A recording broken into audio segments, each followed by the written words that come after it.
everyone, I'm here today with a little tap shoe buying guide.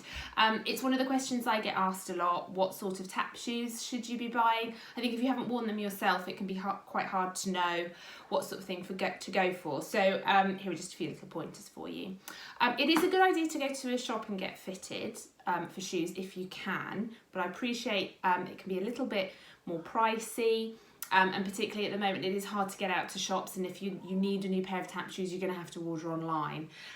So if you can't get to a shop, the most important thing is they need to fit really well. I know I'm a mum myself of 3, and I know it's really tempting, and I do it myself, to buy things that are a size or 2 bigger so that we get a little bit more wear out of them because kids grow so quickly.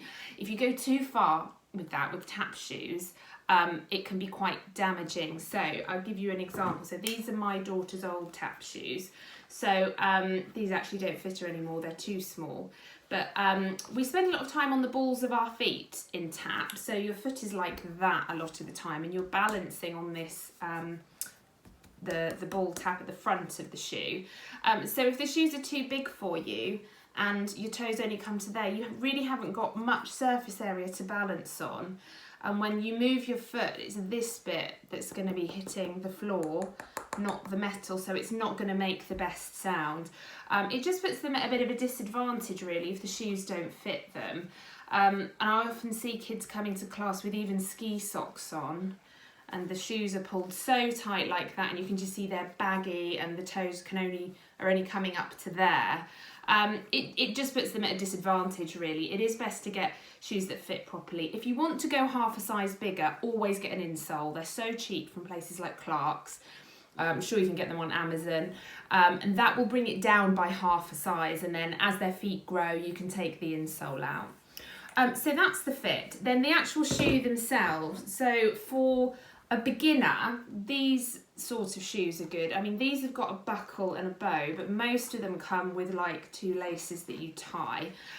So the good thing about these is that even though they're kind of more of a beginner tap, they still have a nice big metal plate. So we were talking about the fact that you spend a lot of time on the balls of your feet.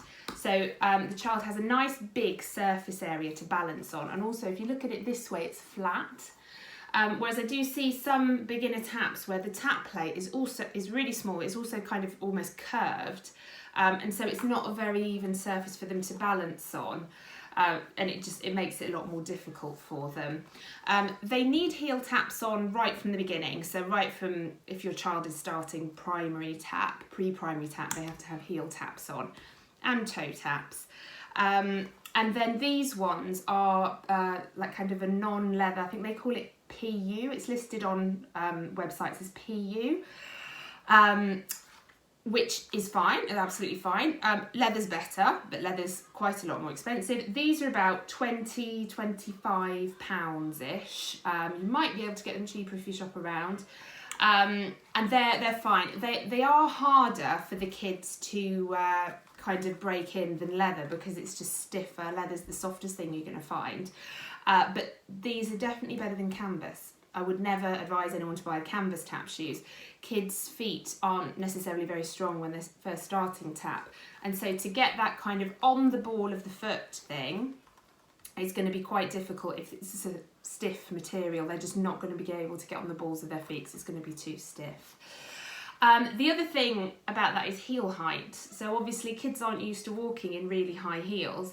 The higher this heel is, the harder it is for them to get onto the ball of the foot.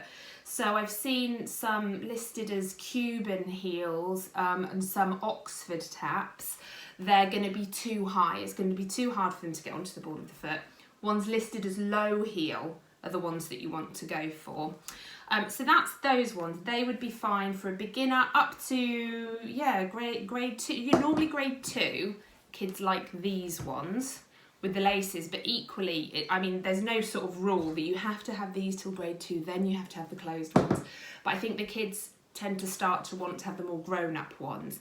Once you buy the ones with the closed laces, do check the underneath, because I have seen kids come in with ones that look all kind of grown up and professional from the top, and then you turn over and they've gone back to the beginner taps. They haven't got these nice big taps. They've got the kind of shorter ones that are curved. They might not have heel taps on, so do check that. This kind of tap is called a teletone tap. It can also be called, I think Block call it a techno tap. So it's a better quality tap basically, so that's what you need to go for. Brands, that was the next thing I was going to talk about.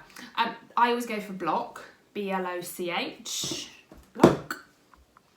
A lot of people like Capizio, I believe, don't quote me on this, but I think Capizio come up slightly narrower. I've got wide feet, so I go for Block, but I'm not certain on that. There are other good brands, but I tend to find Block and Capizio are always pretty good. Once you go on from the younger grades, middle grades, and go on to the higher grades, so these are my tap shoes, and this is one of these examples where I'm going to say, do as I say, not as I do.